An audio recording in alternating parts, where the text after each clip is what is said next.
Perkongsian pada malam ini berkait dengan perkara-perkara yang wajib diketahui oleh setiap mukallaf.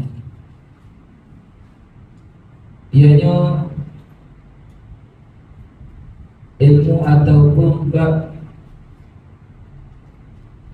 yang dikategorikan sebagai bab dalam ilmu tasawuf yang wajib. Ilmu tasawuf ni ada yang wajib dipelajari, yakni ada yang fardu ain untuk dipelajari dan ada yang tak dituntut. Kalau belajar bagus dapat pahala. Ilmu tasawuf yang wajib dipelajari adalah ilmu tasawuf yang berkait dengan kewajiban-kewajiban hati dan maksiat hati. Begitu juga maksiat segala anggota yang 7. Apakah dia anggota yang 7 tu? Mata, lidah, telinga, tangan, kaki, kemudian kemaluan, kemudian badan, dan terakhir berkait dengan taubat. Jadi semua ini adalah ilmu tasawuf yang wajib dipelajari. Tak boleh seseorang tu terlepas daripada perkara ini. Kerana apa? Untuk dia jaga diri dia daripada terjebak dengan perkara yang dilaknat oleh Allah Subhanahu wa taala. Lebih-lebih lagi kita di bulan Ramadan nak jaga puasa kita daripada terbatal, ataupun nak jaga puasa kita daripada tidak diterima oleh Allah Subhanahu wa taala, yakni puasa saja tapi tak dapat apa-apa. Maka di sini pada malam ini di antara maksiat lidah, walaupun maksiat lidah itu amat banyak untuk dikongsikan, tapi di sini nak kongsikan maksiat lidah yang sangat digemari oleh sebahagian besar daripada masyarakat kita. Bahkan mereka menjadikan maksiat ini sebagai sajian mereka waktu mereka boring, waktu mereka tak tahu nak buat apa, waktu mereka jumpa geng, dah mula dah. Apa dia? Al-ghibatu, maksiat mengumpat. Mengumpat ni adalah di antara dosa-dosa besar. Sama ada dia mengumpat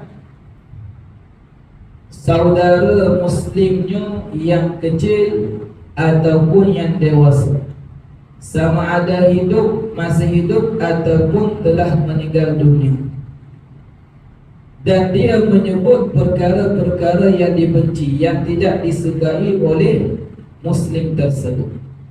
Ni kita kata mengumpat terhadap muslim. Yang kafir itu tak termasuk dalam perbahasan kita. Sama ada dengan ucapan, yakni dengan lidah ataupun dengan tulisan, dikira sebagai mengumpat, dosa besar. Nabi SAW pernah tanya sahabat untuk bagi tahu tentang perkara ni. Atadruna mal ghibah, adakah kau tahu apakah itu al-ghibah? Maka sahabat tanya, sahabat bagi tahu, qalu Allah wa rasuluhu a'lam, Allah Ta'ala dan Rasulnya sahaja yang lebih mengetahui.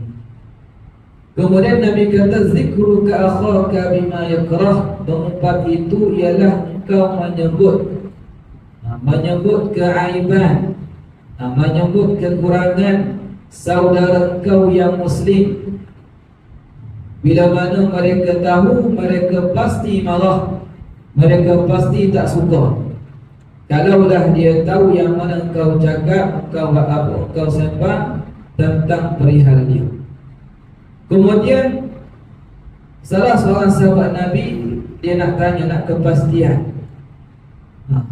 Afara'aita in kana fi akhi ma aqul? Qala in kana fihi ma taqul faqad tabtah. Sekiranya apa pandangan, pandangan engkau wahai Rasulullah, sekiranya yang ada pada saudara aku itu ialah perkara-perkara yang betul, yakni kalaulah saudara dia tu tak pandai, tak cerdik dalam sekolah, dalam pelajaran, memang benar tak pandai, orang kata maknanya kata terus sangat bodoh lah, benar sangat, memang ada pada saudara dia. Maka kata Nabi, kalaulah memang ada apa yang kamu duk mengumpat tu, memang ada sifat yang memang ada pada saudara kamu, itu adalah mengumpat. Wa illam yakun fihi faqad bahatta. Maka sekiranya apa yang kau duk mengumpat tu tak ada, sifat-sifat yang kau katakan pada saudara kamu ni sifat-sifat buruk, memang tak ada pada diri saudara kamu, faqad bahatta, maka itu bukan mengumpat, bahkan itu adalah buhtan. Ini pendustaan. Pendustaan dan dosa pendustaan itu, buhtan itu lebih besar daripada dosa besar mengumpat. Maka tuan-tuan yang dirahmati oleh Allah Subhanahu wa taala, kalaulah kita kasih kepada saudara kita, dan kalaulah kita dengar satu hadis Nabi sallallahu alaihi wasallam yang mana Nabi kata, la yu'minu ahadukum hatta yuhibba li akhihi ma yuhibbu li nafsihi. Tak sempurna iman seseorang itu, tak sempurna sehinggalah dia kasih kepada saudara dia seperti mana dia kasih kepada diri dia. Kita semua ni suka tak kalaulah kita dapat tahu kawan kita yang rapat dengan kita ataupun siapa-siapa lah duk cakap tentang kita. Sebab tidak suka. Lagi-lagi perkara yang aib tak. Kalau perkara yang buruk lagi-lagi lah tak, kita tak suka. Maka seperti mana kita tak suka dengan orang ni bercakap tentang kita, tentang ahli keluarga kita, maka kita letakkan juga tak suka kita kepada maknanya apa yang berlaku terhadap saudara kita, yakni mengumpat, tak suka juga.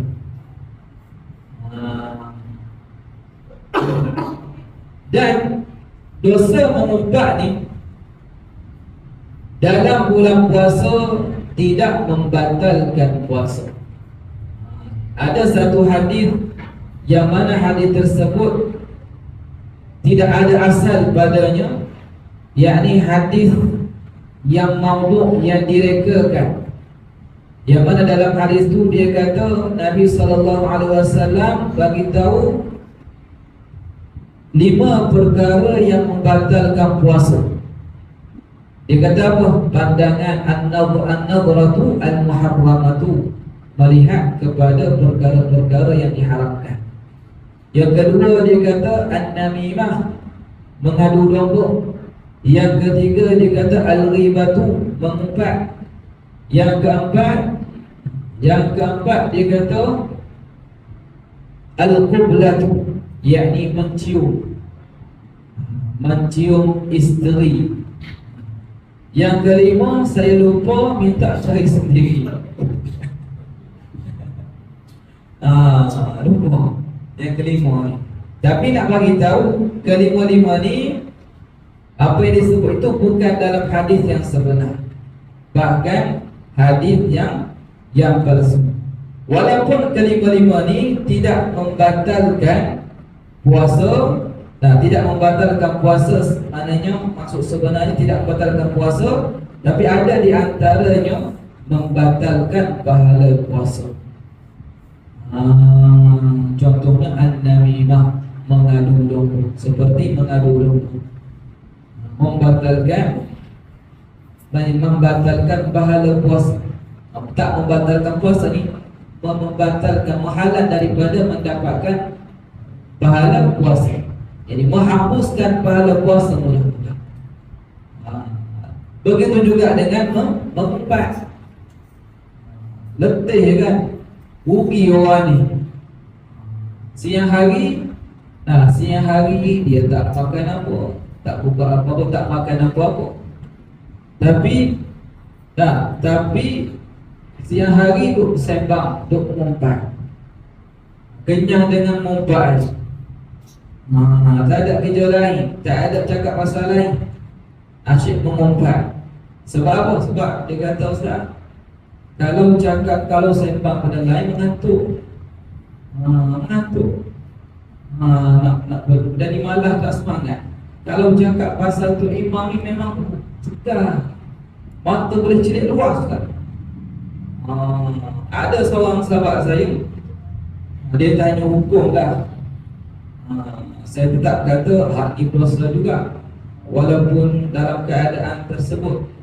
Dia cakap dia nak balik raya waktu malam.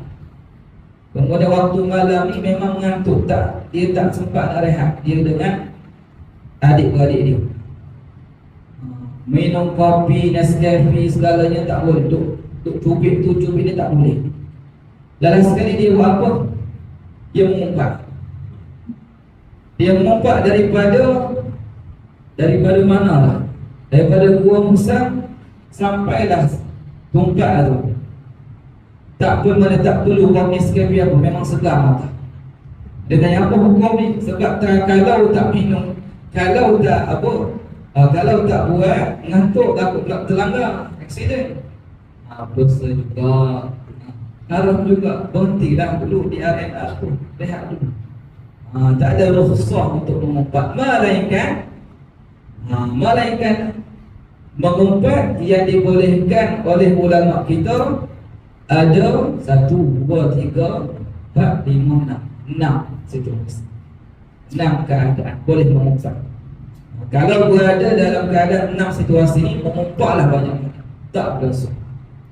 Yang pertama apa? Tawallam. Yang pertama, kalau kita dizalimi. Kita dizalimi, jiran kita sebelah ni buat jahat kat kita. Kemudian kita mengadu di balai polis. Kita bagi tahu polis perangai saudara kita, jiran kita sebelah ni, perangai buruk. Jadi jiran kita ni kalau dia tahu perangai dia, kita report, kita bagi tahu orang yang tidak akan dia marah. Benda yang dia benci. Maka situasi ini tak dosa, mengumpat tak dosa. Maka pergilah balai polis, 2-3 jam pun tak apa.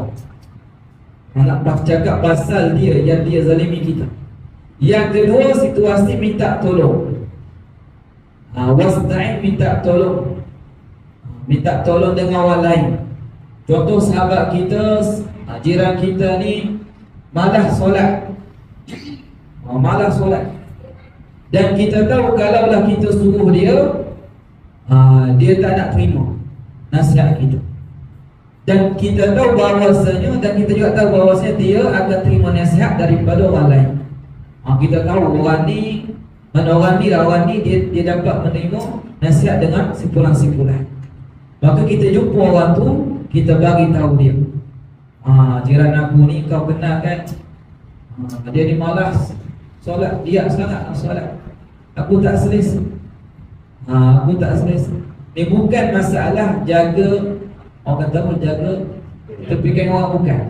Ni apa yang diperintah oleh Rasulullah sallallahu alaihi wasallam, man ra'a minkum munkaran falyughayyirhu bi yadihi, fa in lam yastati' fa bi lisanihi, fa in lam yastati' fa biqalbi wa dzalika adhaful iman. Siapa melihat kemungkaran, melihat tu ataupun dapat tahu ada kemungkaran, wajib ke atas dia mengingkari kemungkaran tersebut. Bukan terus pergi kepada hati, bukan terus ingkar dengan hati, bukan, bahkan ikut susunan tertib adalah wajib. Kita tengok kemampuan kita, mampu dengan puasa, ada puasa tak? Tangan. Kalau tak mampu, pergi dengan lidah nasihat. Kalau tak mampu, barulah pergi dengan hati. Jadi dia bagi tahu, orang ni menerima nasihat daripada orang ni, tidak ada masalah. Yang ketiga, untuk minta fatwa, untuk minta hukum. Contoh suami mengadu kepada mufti, apa hukum isteri aku, yang mana isteri aku ni setiap kali aku, maknanya isteri aku ni tak panggil aku ni seperti orang lain panggil. Orang lain panggil sayang, panggil baby, apa lagi, sweetie, macam-macam pula. Orang lain, tapi aku dia panggil natang, haiwan. Dia panggil apa, haiwan. Balik-balik, oh haiwan dah balik, dah natang ni dah balik. Contoh, apakah hukum? Dia nak tanya. Sebab isteri kalaulah dia tahu suami dia mengadu keburukan dia, mestilah dia marah. Tapi mengumpat di sini tak maknanya tak ada masalah, tak berdosa. Dalam kitab Furu'ul Masail, kitab yang dikarang, yang diterjemah oleh Syekh Daud Al-Fatani, ditanya apakah hukum isteri memanggil suami hayawan. Salah. Maka dijawab, tidak dihukumkan sebagai isteri yang nasyizah, maknanya tak mampu, tak dosa. Sebab apa? Sebab maksud haiwan dalam bahasa Arab, hayawan ialah terbagi kepada dua, haiwan yang berakal dan haiwan yang tidak berakal. Jadi betul lah maknanya dia panggil haiwan tu haiwan yang berakal, yakni manusia. Sebab tu lah dia kata tak berlaku nusyuz, tak berdosa pun. Sebab panggilan tu panggilan dalam bahasa Arab haiwan. Binatang. Baik. Kemudian yang seterusnya, yang keempat, untuk bagi tahu supaya berwaspada. Supaya berwaspada, yakni bahaya. Contohnya kalaulah ada orang sesat, maka apa yang dia sampaikan itu tidak berdosa. Tidak, mana dia mengungkap tapi tak berdosa. Dan yang seterusnya, untuk kenal, untuk bagi kenal orang ni. Balik raya kan nak berjalan ke rumah kawan, lama dah tak berjumpa. Waktu sekolah, kenal dia sebagai apa? Deng botak. Deng botak.